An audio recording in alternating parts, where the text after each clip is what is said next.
রহমানুর রাহিম।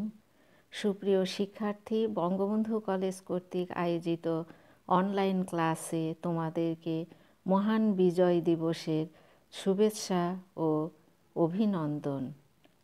বরাবরের মতোই আমি শাহনারা আক্তার, সহকারী অধ্যাপক, দর্শন বিভাগ, বঙ্গবন্ধু কলেজ, রাজশাহী, ক্লাস পরিচালনায় আছি। আজকে আমি তোমাদের একাদশ শ্রেণীর যুক্তিবিদ্যা বিষয়ের 3য় অধ্যায় থেকে ক্লাস নেব। অধ্যায়ের নাম যুক্তির উপাদান। সুপ্রিয় শিক্ষার্থী, যুক্তির উপাদান কি সেই সম্পর্কে আমি প্রথমেই তোমাদেরকে 2-1টি কথা বলে আমাদের মূল আলোচনায় ফিরে যাব। যেসব বিষয়ের সমন্বয়ে একটি যুক্তি গঠিত হয় সেগুলোই হলো যুক্তির উপাদান। এসব উপাদানের মাধ্যমেই যুক্তির প্রকৃতি, গঠন ও নিয়ম সম্পর্কে জানা যায়। আর এর উপর ভিত্তি করেই যুক্তির বৈধতা ও অবৈধতা নিরূপণ করা সম্ভব হয়।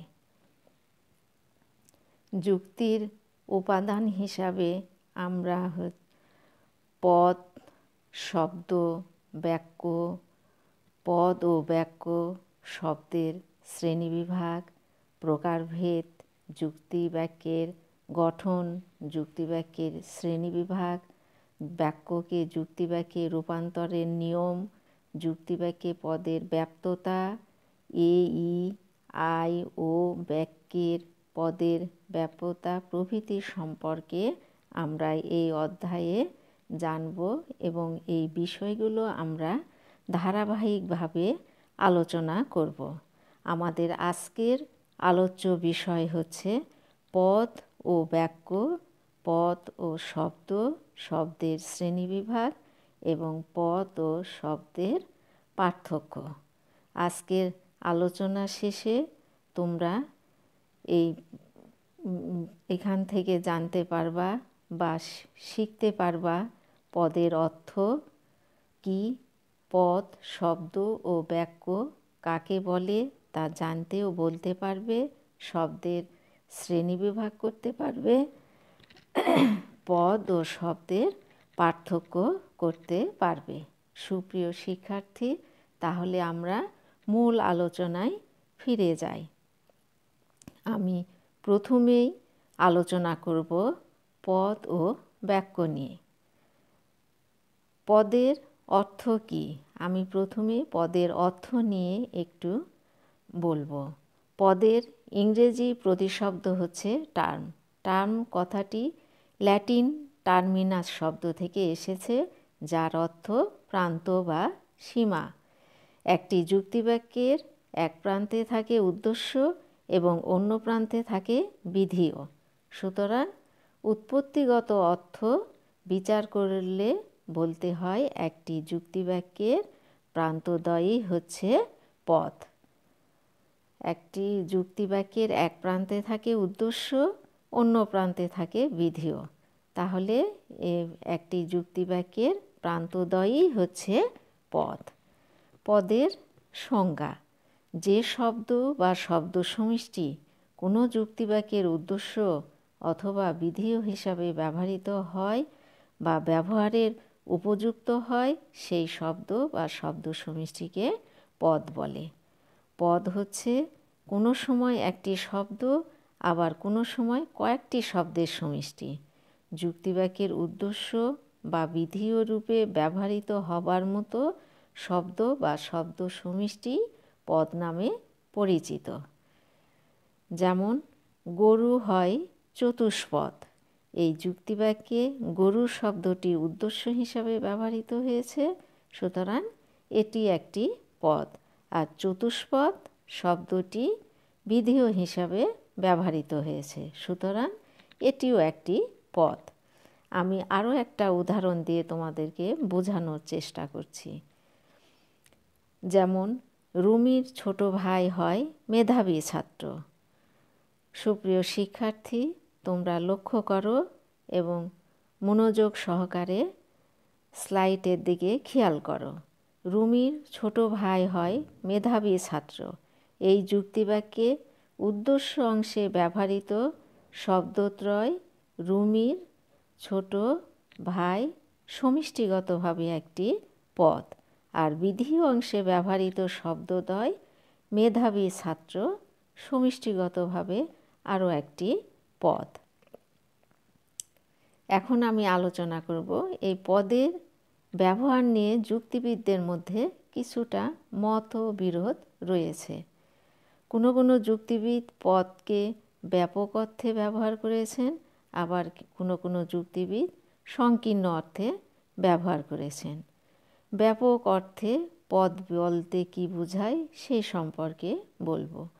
কোনো কোনো যুক্তিবিদ পদ কথাটিকে একটু ব্যাপক অর্থে ব্যবহার করেছেন। তাদের মতে কোনো যুক্তিবাক্যের উদ্দেশ্য বা বিধেয়রূপে ব্যবহারযোগ্য শব্দ বা শব্দ সমষ্টিকেই পদ বলে। যেমন মানুষ, কাক, দ্বিপদ, কালো ইত্যাদি শব্দগুলো কোনো যুক্তিবাক্যের উদ্দেশ্য বা বিধেয়রূপে ব্যবহারের উপযুক্ত, কাজেই এরা প্রত্যেকেই পদ। আর সংকীর্ণ অর্থে কোনো কোনো যুক্তিবিদ সংকীর্ণ অর্থে পদটিকে ব্যবহার করেছেন। তাদের মতে কোনো যুক্তিবাক্যের উদ্দেশ্য বা বিধেয়রূপে প্রকৃতই ব্যবহৃত হয়েছে শুধু এইরূপ শব্দ বা শব্দ সমষ্টিকে পদ বলে।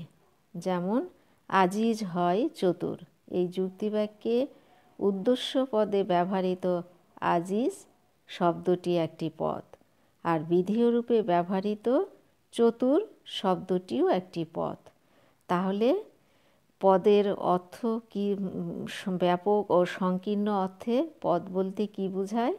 যে প্রথম আমরা দেখতে পাচ্ছি যে প্রথম মত অনুসারে যুক্তিবাক্যে ব্যবহৃত না হলেও একটি শব্দকে পদ বলা চলে, কিন্তু পরের মত অনুসারে অর্থাৎ সংকীর্ণ অর্থে বোঝায় যে যুক্তিবাক্যে ব্যবহৃত না হওয়া পর্যন্ত একটি শব্দকে পদ বলা চলে না। সুতরাং দুটি মত বিশ্লেষণ করে আমরা বলতে পারি যে যে শব্দ বা শব্দ সমষ্টি স্বাধীনভাবে কোনো যুক্তিবাক্যের উদ্দেশ্য বা বিধিরূপে ব্যবহৃত হয় বা হতে পারে তাকে পদ বলে। সুপ্রিয় শিক্ষার্থী, তাহলে তোমরা পদের অর্থ এবং সংজ্ঞা, ব্যাপক অর্থে ও সংকীর্ণ অর্থে পদ বলতে কী বোঝায় সে সম্পর্কে মোটামুটি তো একটা ধারণা পেয়ে গেলে। এখন আমি আলোচনা করব বাক্য। বাক্য বলতে আমরা ইংরাজিতে সেন্টেন্সকে বুঝি। এই দিক থেকে বলা হয় যে মনের ভাব প্রকাশযোগ্য শব্দ সমষ্টি বাক্য। বাক্য বিভিন্ন ধরনের হতে পারে, যেমন বিবৃতিমূলক বাক্য, প্রশ্নবোধক বাক্য, আদেশ নিষেধমূলক বাক্য, বিস্ময়মূলক বাক্য ইত্যাদি।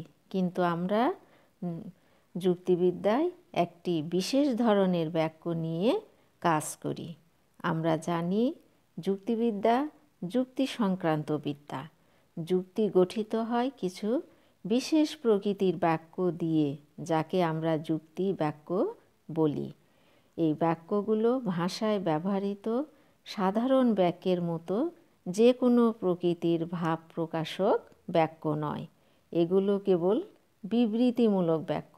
এই বাক্য সত্য বা মিথ্যা হওয়ার যোগ্য। একটি যুক্তিবাক্য হয় বা নয় দিয়ে দুটি শব্দকে যুক্ত করে।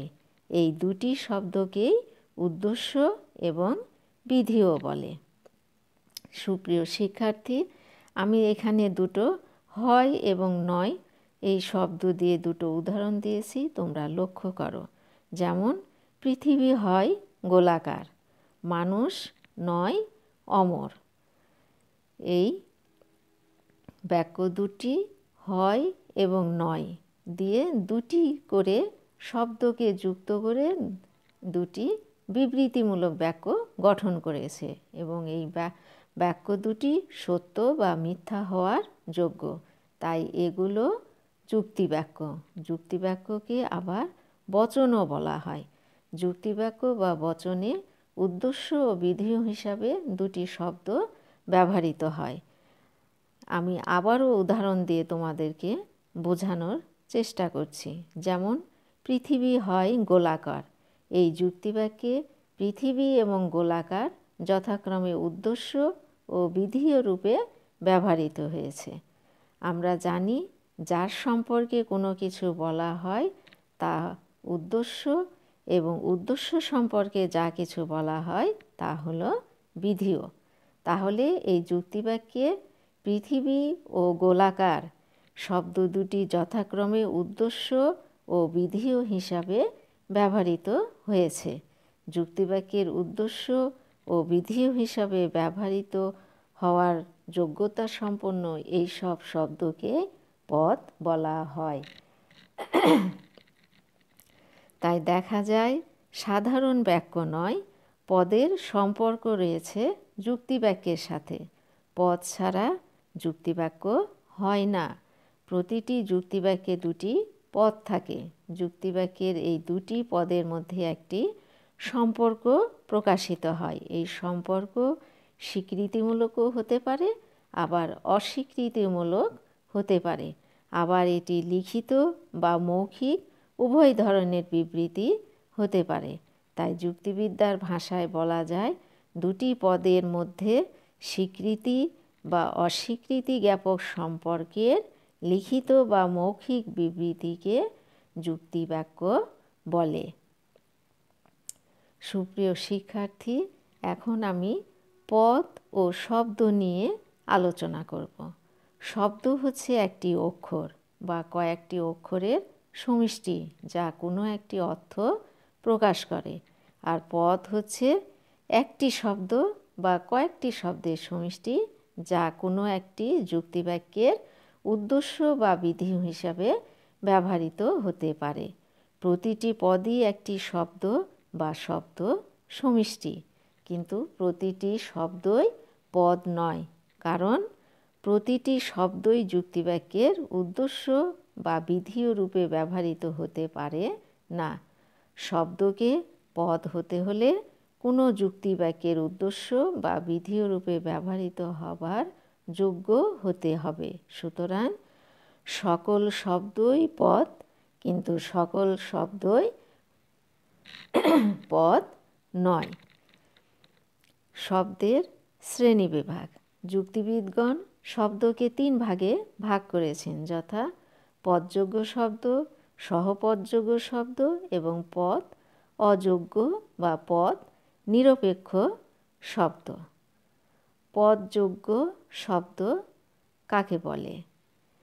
যে শব্দ অন্য শব্দের সাহায্য ছাড়া নিজে নিজেই কোনো যুক্তিবাক্যের উদ্দেশ্য অথবা বিধেয় রূপে ব্যবহৃত হতে পারে তাকে পদযোগ্য শব্দ বলে।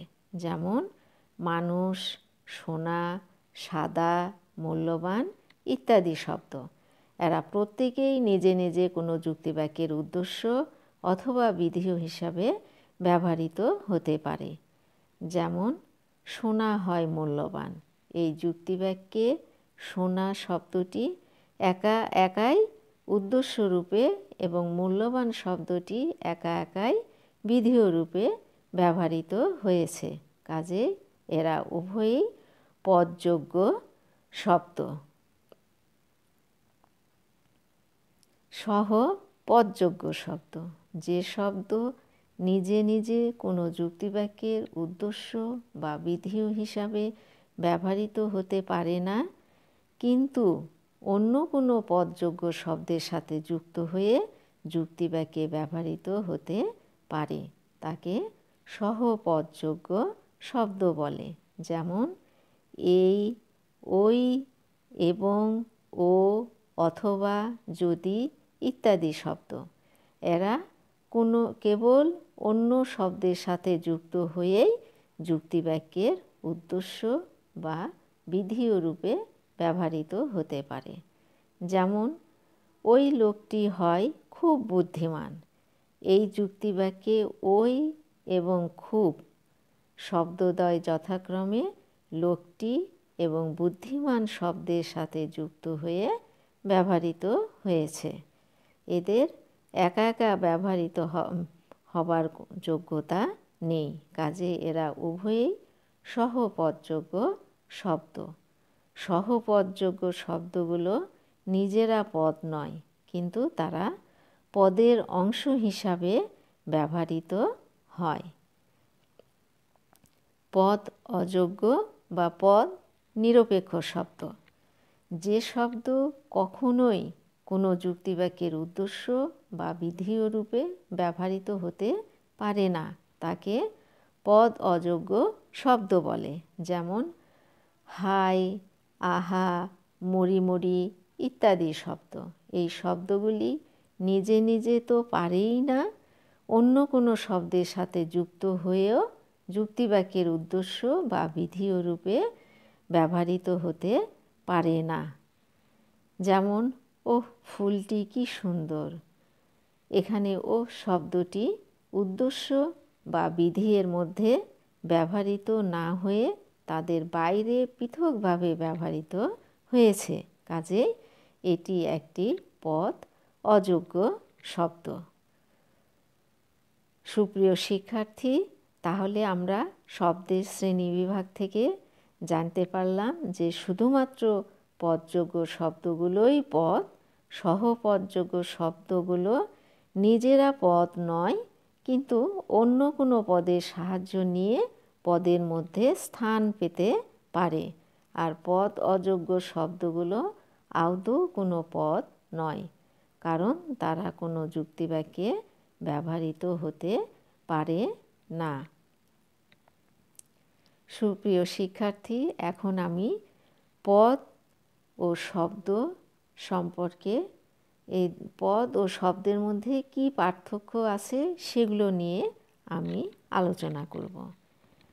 নাম্বার 1, একটি শব্দ এক বা একাধিক অক্ষর দ্বারা গঠিত, কিন্তু একটি পদ এক বা একাধিক শব্দ দ্বারা গঠিত। 2, সকল শব্দই পদ নয়, কিন্তু সকল পদই শব্দ। 3, একটি যুক্তিবাক্যে মাত্র 2টি পদ থাকে, বাক্যে শব্দের সংখ্যা 2 থেকে অনেক বেশি হতে পারে। নাম্বার 4, যুক্তিবিদ্যায় শব্দকে 3 শ্রেণীতে ভাগ করা হয়েছে, যথা পদযোগ্য শব্দ, সহপদযোগ্য শব্দ ও পদ নিরপেক্ষ শব্দ। নাম্বার 5, একটি শব্দে একাধিক অর্থ থাকতে পারে, কিন্তু যুক্তিবাক্যে ব্যবহৃত শব্দটির পদ মাত্র একটি অর্থই নির্দেশ করে। নাম্বার 6, শব্দ দ্বারা আমাদের মনের ইচ্ছা, অনুভূতি, চিন্তা ইত্যাদি প্রকাশিত হয়, কিন্তু পদ দ্বারা কেবল চিন্তাই প্রকাশিত হয়, অনুভূতি, ইচ্ছা প্রকাশিত হয় না। নাম্বার 7, কোনো যুক্তিবাক্যে যে কোনো স্থানে ব্যবহৃত যে কোনো অর্থপূর্ণ বর্ণ বা বর্ণ সমষ্টি শব্দ, অর্থাৎ শব্দ বাক্যের যে কোনো স্থানেই বসতে পারে। পক্ষান্তরে পদ কেবল কোনো যুক্তিবাক্যের 2 প্রান্তেই ব্যবহৃত হয়। সুপ্রিয় শিক্ষার্থী, তাহলে আজকের এই আলোচনার মধ্য দিয়ে তোমরা পদের অর্থ জানতে পারলে, পদ কাকে বলে পদের সংজ্ঞা জানতে পারলে, পদ শব্দ কাকে বলে সে সম্পর্কে জানতে পারলা, শব্দের শ্রেণীবিভাগ সম্পর্কে জানতে পারলে এবং পদ ও শব্দের মধ্যে কি কি পার্থক্য আছে সেই সম্পর্কে জানতে পারলে। আজকের মতো আমি এখানেই শেষ করছি। তোমরা সবাই ভালো থাকো, সুস্থ থাকো। বাইরে গেলে অবশ্যই মাস্ক ব্যবহার করবে। সকলকে ধন্যবাদ।